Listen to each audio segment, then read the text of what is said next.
আসসালামু আলাইকুম। আশা করি সকলেই ভালো আছেন। এফএম ইউটিউব চ্যানেল থেকে আপনাদেরকে স্বাগতম জানাচ্ছি। যারা আমার চ্যানেলটি নতুন দেখছেন তাদেরকে অনুরোধ করব চ্যানেলকে সাবস্ক্রাইব করে পাশে থাকার জন্য। আর ইতিপূর্বে যারা চ্যানেলটিকে সাবস্ক্রাইব করছেন তাদেরকে অসংখ্য ধন্যবাদ জানাচ্ছি।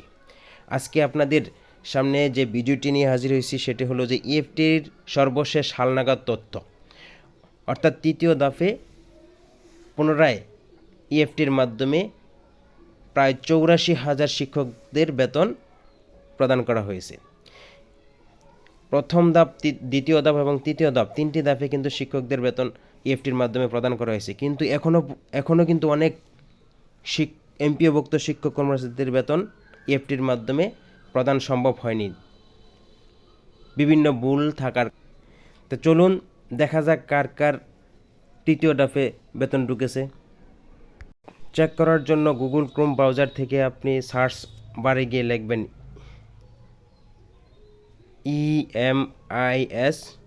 emis.gov.bt। এটা লেখার পর এরকম একটা ইন্টারফেস চলে আসবে। সেখান থেকে আপনারা এমপিও ইএফটিতে ক্লিক করবেন। এখানে এমপিও ইএফটিতে ক্লিক করার পর ইউজার আইডি এবং পাসওয়ার্ড দিয়ে লগ ইন করবেন।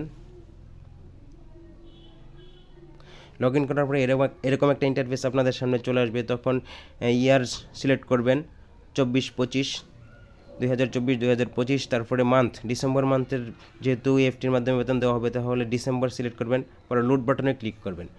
এরপরে আপনাদের সকল টিচারের তথ্য এখানে চলে আসবে যে কার কার তৃতীয় ধাপের নতুন করে কার কার ইএফটিতে নাম সংযোজন হয়েছে। এরপরেও ইএফটির ময়না তদন্তের ফলে হাজার হাজার শিক্ষক এখনও বেতন পাননি।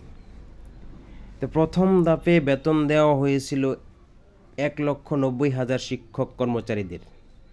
দ্বিতীয় ধাপে আবার ইএফটির মাধ্যমে বেতন প্রদান করা হয়েছিল প্রায় 67,000।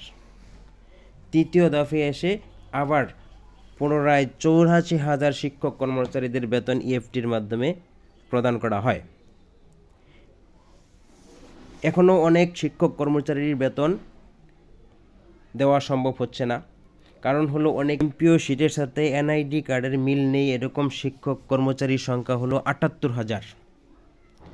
আর জন্ম তারিখের এনআইডি কার্ডের সাথে জন্ম তারিখ, এমপিও সিটের সাথে জন্ম তারিখের মিল নেই, এরকম হলো 10,000।